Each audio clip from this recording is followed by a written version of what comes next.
એવું એક મંદિર જ્યાં નથી કોઈ મૂર્તિ પૂજાતી કે નથી કોઈ માતાજીનો ફોટો, અહીં નથી પૂજાતા કોઈ દેવી દેવતા, પરંતુ અહીં તો સાક્ષાત પૂજાય છે જીવતી જ્યોત, જેને ભક્તો કહે છે ચુડેલ માતા.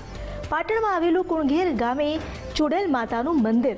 આ ધામમાં સર્વે ભક્તોની મનોકામના થાય છે પૂર્ણ અને ચુડેલમાં સૌ કોઈના દુઃખ કરે છે દૂર. તો ચાલો આપણે પણ કરીએ ચુડેલ માતાની જાગતી જ્યોતના દર્શન.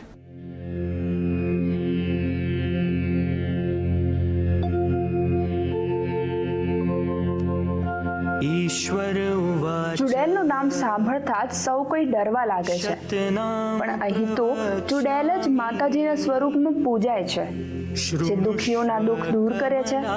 જેનો ચુકાદો કોર્ટ પણ આપી શકતી નથી, તે ચુકાદો આ માતા આપે છે, જે હાઈકોર્ટ ઓફ કુણઘેરના નામે પ્રખ્યાત છે. ચુડેલ માતાજીનું મંદિર એ પાટણ જિલ્લાના કુણઘેર ગામમાં આવેલું છે. ચુડેલ માનું મંદિર જોતા જ લાગે કે જાણે ચુંદડીઓની હારમાળા હોય. ચુડેલ માના મંદિરમાં જ્યોત એ જ માતા છે. ચુડેલ માના શરણમાં જતા બધા દુઃખો દૂર થાય છે. આવો તમને જણાવીએ ચુડેલ માના મંદિર વિશે.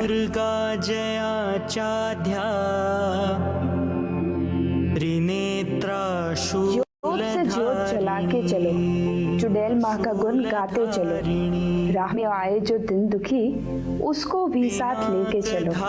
ચુડેલ માં કુણઘેરમાં આવ્યા તે વિશે એવી લોકવાયકા છે કે 250 થી 300 વર્ષ પહેલા રાયચંદ દાસ પટેલ નામના એક ગૃહસ્થની જાન કુણઘેરથી બનાસકાંઠા તરફ ગઈ અને લગ્ન કરીને વળતા આવતા પ્રેતાત્મા રાયચંદ દાસની પત્નીના સ્વરૂપને મોહી જઈને તેના શરીરમાં આવી હતી, જેના કારણે રાયચંદ દાસ ચિંતિત રહેતો હતો.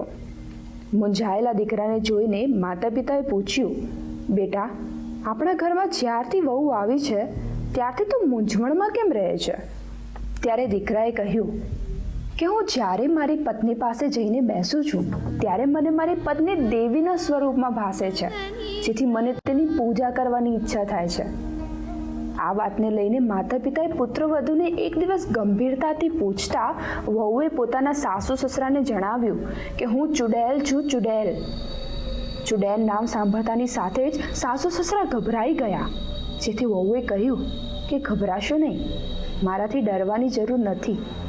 છતાં પણ સાસુ સસરા ડરતા હતા, તેથી ચુડેલે કહ્યું કે મારા આવવાથી તમે ઘરના બધા દુઃખી થતા હોવ તો મારે તમને દુઃખી કરવા નથી, પરંતુ હું કહું એટલું કરજો, જેથી મને પણ લોકોની સાથે રહેવા મળે. ચુડેલે કહ્યું કે આવતીકાલે વહેલી સવારે ગામની ભાગોળે આવેલા વરખડીના ઝાડ નીચે 5 ઈંટો મૂકી તેમાં કોળીઓ મૂકી દીવેટ પ્રગટાવી જ્યોત પ્રજ્વલિત કરજો, જેથી હું જ્યોતમાં સમાઈ જઈશ અને દુઃખી લોકોના દુઃખ દૂર કરીશ. મારા શરણે આવનાર સૌ કોઈની મનોકામના પૂર્ણ કરીશ. આટલું સાંભળતા જ પરિવારજનો ગદગદિત થઈ ગયા અને હર્ષના આંસુ સાથે દિવસ ઉગે તેની રાહ જોઈ રહ્યા. દિવસ ઉગતા જ ગામની ભાગોળે આવેલા વરખડીના ઝાડ પાસે આવીને ઢોલ નગારા સાથે 5 ઈંટો મૂકીને કોળિયામાં જ્યોત પ્રગટાવી. જ્યોત પ્રગટાવીને પુત્રવધૂને જ્યોતની સામે બેસાડી થોડી ક્ષણોમાં ચુડેલની આત્મા જ્યોતમાં સમાઈ ગઈ ત્યાં સ્થાન ગ્રહણ કર્યું. ત્યારબાદ સમગ્ર કુણઘેર ગામમાં ચુડેલમાંથી શ્રી ચુડેલ માતાજીના નામનો ભારે જયઘોષ ગુંજ્યો.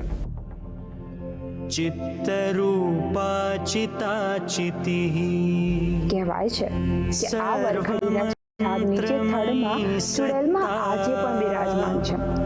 આ જગ્યાએ 300 વર્ષ જૂના પુરાણા મંદિરનો જીર્ણોદ્ધાર કરી માતાજીનું ભવ્ય મંદિર બનાવાયું છે. જે જ્યોતમાં ચુડેલમાં બિરાજ્યા હતા તે જ્યોત આજે પણ અખંડ પ્રજ્વલિત છે. આજે પણ મંદિરમાં કોઈ મૂર્તિ કે કોઈ ફોટો નથી, માત્ર જ્યોત એ જ સાક્ષાત ચુડેલમાં છે, જે લાખો ભાવિ શ્રદ્ધાળુઓ માટે અતૂટ શ્રદ્ધા અને આસ્થાનું કેન્દ્ર બન્યું છે. જેમ અગરબત્તીની સુવાસ ચારે બાજુ ફેલાય છે તેમ ચુડેલ માની ખ્યાતિ ચારે બાજુ ફેલાઈ ગઈ છે. અસંખ્ય ચુંદડીઓથી સુશોભિત આ મંદિરમાં રવિવારના દિવસે ભક્તોનો ભારે ઘસારો રહે છે.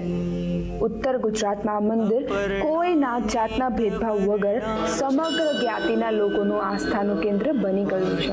જય માતાજી. આ મંદિર ચુડેલ માનું છે, વર્ષો પુરાનું છે. નહીં હોય તો 200 વર્ષ જૂના મંદિર છે. છેલ્લા 20 વર્ષથી મને પ્રેરણા આપી છે અને એના પછી માતાજીનું હું સેવા કરું છું. ચુડેલમાનું મંદિર આ દુનિયામાં ફર્સ્ટ નંબરનું હોય છે અને અહીંયા 2 કિલોમીટર સુધી લેન લાગે એટલી પબ્લિક અહીંયા આવે છે. આ મંદિર સોના ચાંદીમાં મળેલું છે. અહીંયા કબૂતરોને દાણા નંખાય છે, ગૌશાળા છે. અહીંયા અન્નક્ષેત્ર ચાલે છે માતાજીનું. અહીંયા શિવની મૂર્તિ બનાવવામાં આવી છે 70 ફૂટની. અહીંયા 51 શક્તિપીઠના મંદિરો બનાવવામાં આવ્યું છે અને આ જ માતાજીની માં પ્રેરણાથી આ બધું અહીંયા થાય જાય છે અને અહીંયા હજારો માણસ આવે છે અને હજારો માણસનું માં ચુડેલમાં કામ કરે છે અને અમે આ સેવા કરીએ છીએ. ચુડેલમાં મંદિરમાં હાલમાં શિવધામ બનાવાયું છે, જ્યાં કમળ પર શિવ પરિવાર અને દેવી દેવતાઓની મૂર્તિ બનાવવામાં આવી છે. આ ઉપરાંત બાળકોના મનોરંજન માટે બગીચો પણ બનાવવામાં આવ્યો છે. મંદિર દ્વારા દર્શને આવતા દર્શનાર્થીઓ માટે ચા, પાણી, ભોજન અને રહેવાની સેવાઓ પણ પૂરી પાડવામાં આવે છે. જ્યોતમાં પણ તારી કરુણા અપરંપાર, સહુના દુઃખના બેલી તને વંદન વારંવાર.